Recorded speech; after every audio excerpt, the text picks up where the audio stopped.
సన్న బియ్యంతో సమస్యలన్నీ తీరేనా? తీరుతాయా? సన్న బియ్యంతో సమస్యలన్నీ తీరుతాయా? ఇది నేను అడుగుతున్న మాట.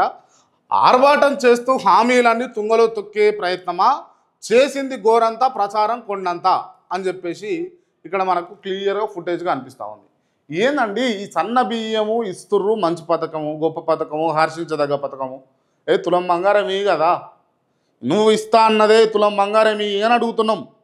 నువ్వు ఇస్తానన్నదే రూ. 2500 ఇయ్యి అని అడుగుతున్నాం.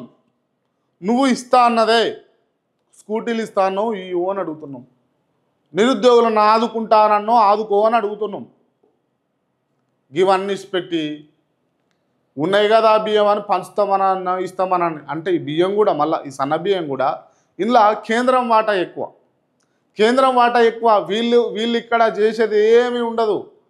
ఈ ట్రాన్స్పోర్టేషన్కో లేకపోతే ఉన్న ఏ చౌకదారు దుకాణం ఉంటుందో ఆ దుకాణానికి సంబంధించిన ట్యాక్స్ లేకపోతే ఆ పర్సంటేజ్ గంతవరకే. మళ్ళీ ఇదంతా కేంద్రం ఇస్తున్నది.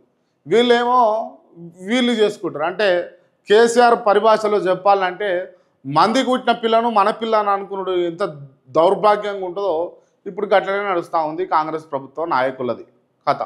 కాంగ్రెస్ ప్రభుత్వంలో ఉన్న నాయకులది పోతారండి వీళ్ళు. ఏదో పేదోళ్ళ ఇళ్ళల్లో తింటారు, దళితుల ఇళ్ళల్లో తింటారు. తిన్నంత మాత్రం తప్పేముందండి? పెద్ద పెద్ద బోర్డింగ్లు, పెద్ద పెద్ద హోర్డింగ్లు, పెద్ద పెద్ద అక్షరాలతోటి దళితుల ఇళ్ళల్లో భోజనం చేసినటువంటి ఫలానా మంత్రి, దళితుల ఇళ్ళల్లో భోజనం చేసినటువంటి ఫలానా ఎమ్మెల్యే అని రాస్తున్నారు. బుద్ధున్నదా మీకు? బుద్ధుందా అని అడుగుతున్నారు. స్ట్రేట్గా బుద్ధుందా అనే అడుగుతున్నా. అంటే మీరు ఒక అగ్రవర్ణ కులాలకు సంబంధించినటువంటి వ్యక్తుల ఇళ్ళల్లోకి పోయి బువ్వ తింటే మీరు ఫలానా ఇంట్లో తిన్నాము అని చెప్పేసి గదే బోర్డు పెట్టుకొని గదే పెద్ద పెద్ద అక్షరాలతో రాస్తారా? రాయరు.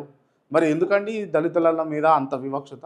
అందరు రాజకీయ పార్టీ నాయకులండి, వీళ్ళు వాళ్ళు అని కాదు, అందరూ మానుకోరు ఫస్ట్. అంటే నీ బుద్ధే ఉన్నది, నీ బుద్ధే గట్లున్నది అని అన్నది ఇక్కడ అర్థమవుతున్నది. మళ్ళీ ఇంకా మీదికంచి ఏదో పెద్ద మేము ఉద్ధరించినాం, మేము కోసుకున్నాం, మేము పడేసినాం అన్నట్టుగా మాట్లాడుతూ ఉంటారు. అది చాలా బుద్ధిహీనమైనటువంటి అంశం అవైతే. ఈ అంశాన్ని మనం క్లియర్గా చూసుకుందాం. క్రాంతి న్యూస్ ప్రత్యేక కథనం. గతంలో ఇచ్చినటువంటి దాంట్లో కిలో బియ్యం పెంచింది లేదు, కొత్త రేషన్ కార్డులు ఇచ్చింది లేదు. ప్రచారం ఆర్భాటంపై ఉన్న ఆలోచన ప్రజా ప్రయోజనాలపై కరువైపోయింది. సొమ్మొకటిది సోకొకటిది అన్నట్లు మారింది రాష్ట్ర ప్రభుత్వం తీరు.